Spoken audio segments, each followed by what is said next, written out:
Hello, hello. What's up, guys? It's me, Beanie. You guys, I've had like the shittiest videoing day ever.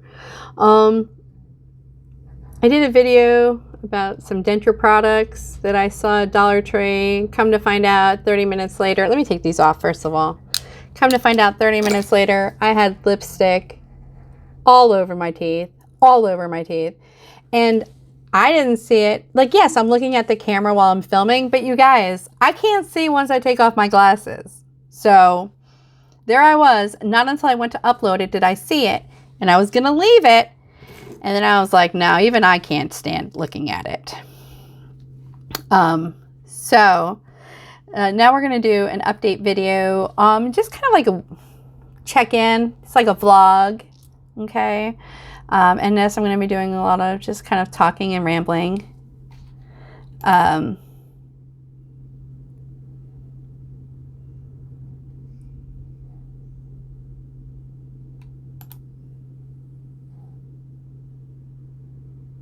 Okay, I'm sorry. They just sent an email. You guys, your girl and Beanie needs a break. Okay, so listen. Let's just catch up, okay? That's, I talked on my Denture video that somebody had left me a comment that I babbled for like 3.5 minutes about absolutely nothing. And here's the thing, and I know I have a handful of new subbies, and I don't know if you're here for Denture or weight loss, so let me just put this disclaimer out there. A, I curse. So if cursing bothers you, I'm sorry. I do try to curb it. I try to be mindful, but sometimes it sneaks out. 2, I do have ADD, and I also have anxiety. So that plays in it too, like how sometimes I can bounce around. And that's because my brain never shuts off. It never shuts off. My brain just goes a mile a minute all the time. So I will talk fast, I will hop around to subjects, and sometimes it's hard for me to get to the end of a point of a subject as quickly as even I would like to. With that being said, I also don't edit my videos. Okay, I just don't. I'm giving you like the most authentic version of myself. If you need cookie cutter cutouts and people who say all the same things and give you nicely edited videos and doesn't say there are thousands of videos and other content creators out there. It's just not going to be me. So with that being said, let's give you a quick update. Well, as quick as Beanie time can be quick.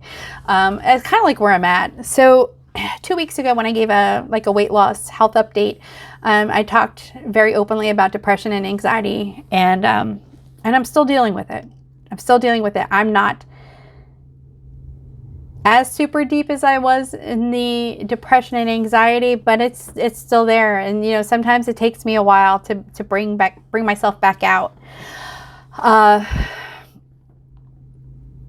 that has a lot to do with and if you don't have acute anxiety and depression, it may be hard to understand, because acute anxiety and acute depression or major depressive disorder, it's very different than like a PMS kind of depression. It can be so deep that basic stuff is just too much, like you just can't do it. And when you've developed bad coping mechanisms, it's so easy to just go back to what you know. Like your brain, it's like autopilot, like your brain just does it. As a matter of fact, I was watching Mayim Bialik's podcast today. I work from home, so I stream YouTube all day long. I don't go on any other social media platforms. And she has a new segment that she's producing called, oh my God, what is it called? Hold on, I'll look it up. Oh my God, I can't, and I was watching it today. How come I can't remember it? Well, that's an ADD thing too sometimes. It's called Breakdown. And I didn't think I've watched a couple of her other podcasts before, and I didn't really care for them. I got to tell you, I've watched all of her Breakdown series, and they most recently started 3 weeks ago. I watched all of them, and I really enjoyed them. Now, granted, I'm a highly sensitive person, so I really do try to even limit how much self-help shit that I watch, because I don't want to take on other people's stuff as my own. You know, like when you go on WebMD and all of a sudden you start reading stuff and then you're like, oh, I got it. I got that too. I try to be mindful of that. So I try not to watch too much, because I will get overloaded. It'll just become too much, and then I shut down. I get adrenal fatigue, and then I shut down, and I hide from the world. Like, I have to just be by myself and pull myself together. So, I mean, it's been getting a little bit better. You know, I've had a few bad days. Last week I had quite a few bad days. Thursday morning was rough. And then by, you know, Thursday afternoon, it started getting better, and, you know, the weekend was okay. But it's something that, you know, I've lived with it my whole life, and I'm middle aged. I know one of you had asked how old I was in a couple of videos. I don't really want to give my age, but, you know, I'm middle aged. I'm an oldie. I'm an oldie McGoldie.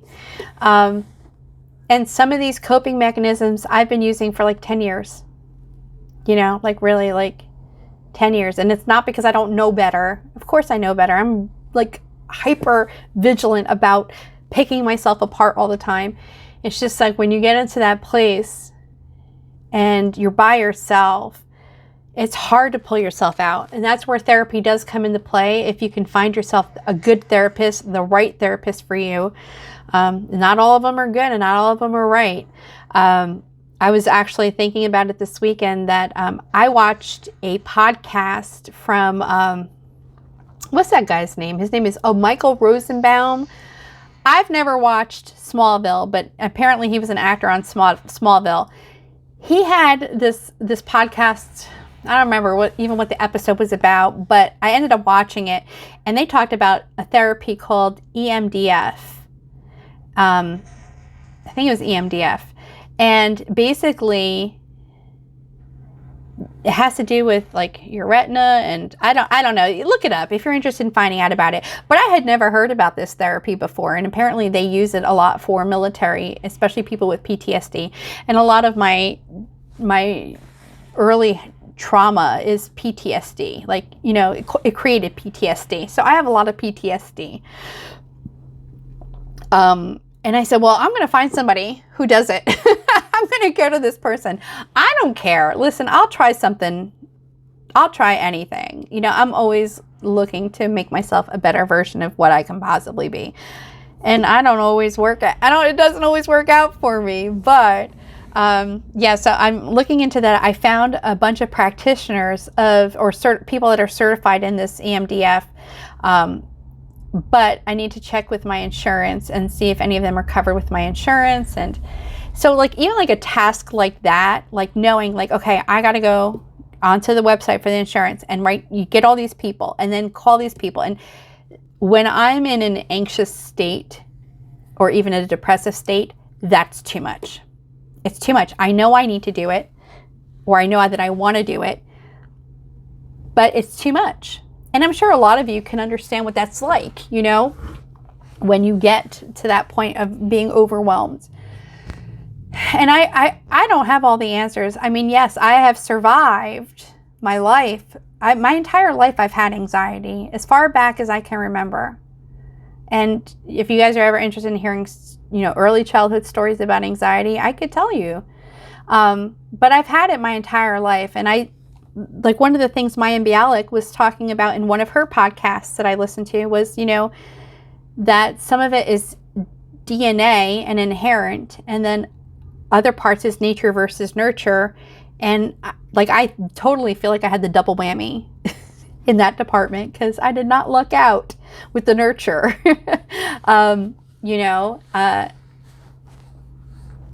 Yeah. So anyways, I'm working on myself in that respect. With that being said, I was very, you know, honest about that. You know, I had not lost any weight, any, you know, marketable weight, but I hadn't gained any weight. So I weighed myself today. I've lost 2 pounds since the last weight video. So that was 2 pounds in 2 weeks. It's not a lot. Now, granted, I didn't start really minding like the dietary part of it until the middle of August. So it's been 6 months. So I've lost like 63 pounds in 6 months, which to most people, they'd be like, that's great. But if you were as big as I was, I really should probably be 80 pounds down by now. 6 pounds, I should be 80 to 100 pounds down. But a lot of it is I've been working through my, my personal bad habits that I've created that created this huge woman. It was so funny because when my ambulance was talking, I'd have to look at what videos. I should really write this stuff down, but I didn't know I was going to talk about it today. But she was talking about her own, anxiety and depression, and, like overeating definitely is a reaction to anxiety. And when she said it, I always put it as a reaction to my depression, the overeating. But now, it kind of just planted a seed, and I was really thinking about it. And I said, I could see how, because I'm more of an anxious person than I am a depressed person. The depression comes, yes. But a lot of times the depression is set off by these hyper anxiety attacks that I have. And I said, I could see how the overeating, the indulging, like the binging, is strictly correlating with my anxiety. It's like a stress response to my anxiety because I have a very poor coping mechanism. And when it's too much to cope, instead of doing other things like, listen, the truth is that exercise raises your serotonin. It increases, I think, your dopamine. Exercise is just as good as pharmaceuticals in a lot of cases, but you have to be consistent. The thing is, you got to be consistent with your exercise. And if you get to a point like where I was, where I couldn't even walk down, you guys, I could not walk down the block. Now I go boom, boom, boom, boom, boom. Like I'm walking, I'm still jiggling, but I could not walk down the fucking block. When I would take my granddaughter to the botanical gardens, I could only make it so far. And then, I'd have to be like, oh, let me tie my shoe. But really, I was trying to catch my breath. I even watched videos the other day of me and her. Sometimes I miss her. If she happens to not come for a weekend, which doesn't happen very often, but like this past weekend, she didn't come and I really missed her. So I was watching old, videos on my phone of us together.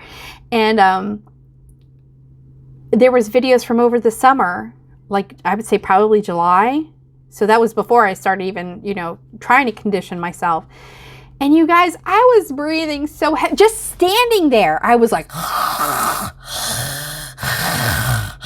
like it was so disheartening to hear how labored my breath was. And that's because of the sheer girth, the weight that I'm carrying. Speaking of the weight that I'm carrying. So I lost 2 pounds this week. Again, the water intake, like I did really good yesterday. I've not done so great today. I've only had like a half a gallon. I know, and I've said this before, but so basically as much water as you should take in should be half of your body weight in ounces. Okay. So, let's say you're, a 200-pound woman. Okay, you need to be drinking at least 100 ounces of water a day. That's just to get, just to keep your body moving. That's just to keep it functioning. When you don't drink enough water, one of the things I had found out, and I talked about this before, is, I have edema and I constantly swell and I take a water pill. But if you don't drink enough water, your body is not going to shed the excess water. It's not. It's still going to hold on to the water. Your body has a way of knowing, like to regulate itself. So if it feels like you're not giving it enough, if you're not taking in enough water, it's going to hold on to the water that you do have. So one of the things I had noticed when I was kind of stalemating, like plateauing the first time, I said, why am I losing weight? But I'm still like, a lot of my swelling is not going down. And that's not talking about when I'm in a flare up. I'm just talking in general. I had to up my water intake. If I don't keep my water intake up, by the third day is when I'll start to see it. Like, I'll be like, oh, the first day of not drinking enough water, I'm okay. I wake up the next morning. I always look at my feet, because my feet are like my thinnest part of my body. So I'll look at my feet. I use my feet as the gauge. And I'll say, oh, feet look good. I can bend my wrists. Like, I don't feel like that swelling in my wrists. You know, I have the double chins, but I don't have the edema double chin. But day 2, by the end of day 2, if I look at my feet, they'll be juicy. And by the morning of day 3, like Shrek feet. So, you know, yesterday I did go with the water. Today I didn't. When I'm done filming this video, I will go and chug a lug. It's not really the best way to do it. It should be throughout the day. But for me right now, I'm finding I should be doing 1.5 gallons of water, but I can maintain on 1 gallon. Like, 1 gallon of water a day has been very good as far as just maintaining. It definitely, I feel a difference when I drink enough water versus when I don't. I also have noticed a difference in my mood when I don't drink enough water. And, you know, I'm always telling my daughter, I'm like, you got to drink more water. You have to drink more water. And sometimes when you don't drink enough water, you're not able to recognize thirst versus hunger. But I can tell you from my own experiences, when I really started upping my water intake, I can tell the difference between thirst and hunger. I really can. And there's been a lot of times, like on the days that I don't drink enough water, by mid-afternoon, I want to eat everything. I want to eat everything. But it's not hunger. It's thirst. It's really what it is. It's thirst. And I think a lot of us that are overweight, we get to a point where we don't know the difference between hunger and thirst. And a lot of times it is thirst. And I'm sure there's a lot of other videos out there, but, you know, I'm just talking about my own experiences. So the last thing I kind of wanted to touch base on, so I am looking into adding new mental health stuff, like whatever I can possibly afford. And then, you know, listen, the library is always free. You know, if you can always get books to educate yourself on different techniques from a library. If you have depression, if you have anxiety, if you have social anxiety, if you just don't know why you don't feel like you want to feel, you know, listen, read a book. There's podcasts. Not, you know, be careful with podcasts. You know, everybody's an expert in some way, shape, or form. There's a lot of free audiobooks on YouTube. Not just Audible, but like YouTube. You can find people download audiobooks all the time. The other thing is I did wane on my exercise. So there was a couple weeks that I didn't do anything because of my flare up. And then I started back walking and I felt good. And then it got cold and I'm sensitive to cold. Now it's warm outside. So I'm out there walking and, I feel like finding the balance when I'm having anxiety, when I'm having depression, finding the balance to keep doing the things that I know I absolutely need to do, even though I don't want to, has been very difficult for me. And I got to keep working on that. And that would be like stuff like exercise. I know exercise will increase, you know, my serotonin, or my dopamine, you know, like it does everything for me when I do exercise. So what do I do when I'm in the valley and I don't want to exercise? You know, I got to come up with some kind of game plan to push myself, to force myself to do it, because I feel even worse when I don't. It really does help. So I've been thinking about, I'm still paying for the stupid gym membership and I'm still terrified of COVID. As a matter of fact, my coworker's mom passed from COVID last week, and then the last Tuesday, and then the very next day, another coworker's son-in-law died. So it's still out there. But I'm the kind of person, because I'm highly sensitive and because people's energy affects me, I'm like the kind of person that when I'm around like-minded people, I kind of feed off that. And like that's why I like going to the gym. the gym. I'm a people watcher. I like to talk to people because we all know I'm a blabbermouth. And I just vibe. Like I vibe off of seeing everybody else putting in work. It doesn't matter if they look hot or not. I just like when people are putting in work, like that to me is motivating. So I've been really going back and forth the last couple of weeks, like saying maybe I'll go at night. You know, like what if I go at 11 o'clock at night? By then, for sure, it will be not busy in there. It'll be cleaner. You know what I'm saying? Like, I feel like, I mean, I got the total gym. I'm looking at it right here. Why I don't want to pull it out, I don't know. I should just get rid of it, honestly. I've had it for 3.5 years. No, I've had the total gym for 5 years. I've never used it. I've sat on it like twice. You know? The crazy shit I do, I don't know. So I'm considering it. I have to see like how it feels in my heart. I just feel like it would help me. And I feel like it would help me over, like, it'll help me work through this hump that I'm experiencing right now. If you guys would be interested in having, like, if you would, I don't know, if you would want me to record me going to the gym at midnight, you know, let me know if that's something that you feel like would help you. Like if you feel like it would help you, let me know. I would even almost be willing to do live streams, you know, because I mean, I could live stream and just put that shit on the, you know, put the camera right on that little ledge that's right there, and live stream with you guys. Because I know from your emails, I'm not the only one going through this. Okay.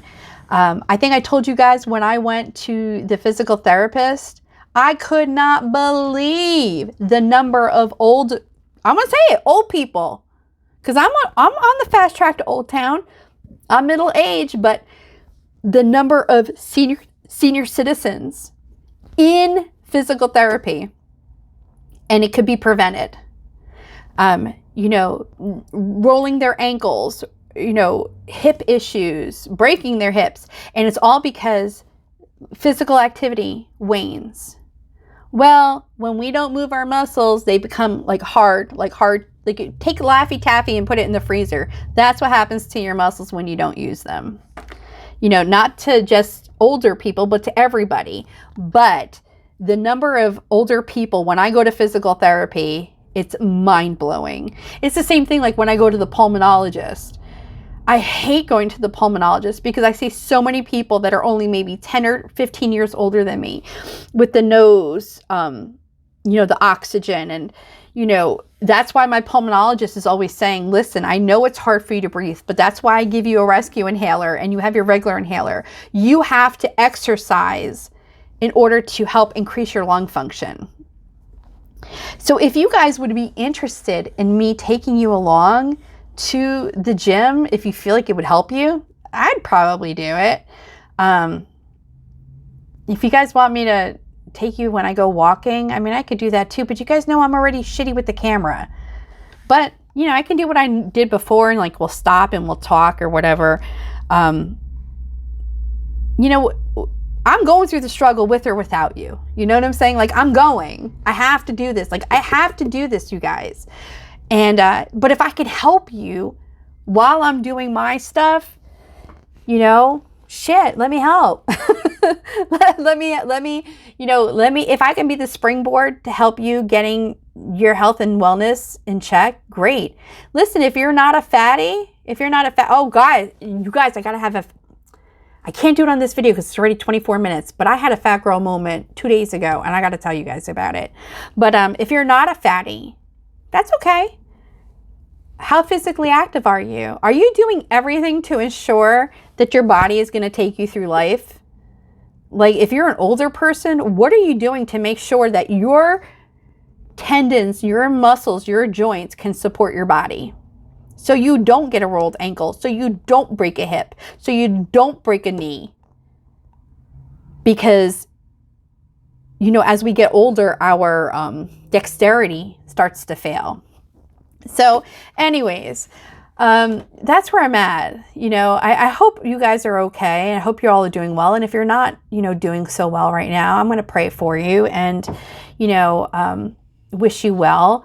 And if there's anything I can do to help motivate you, you know, I'll do that. But remember, you got to put yourself first. If you don't put yourself first, there's nobody in this world who's going to put you ahead of you. And if you want changes to happen in your life, sometimes we have to face ugly, uncomfortable truths about ourselves in order to facilitate those changes. So just keep that in mind. And I'll talk to you guys soon. Bye.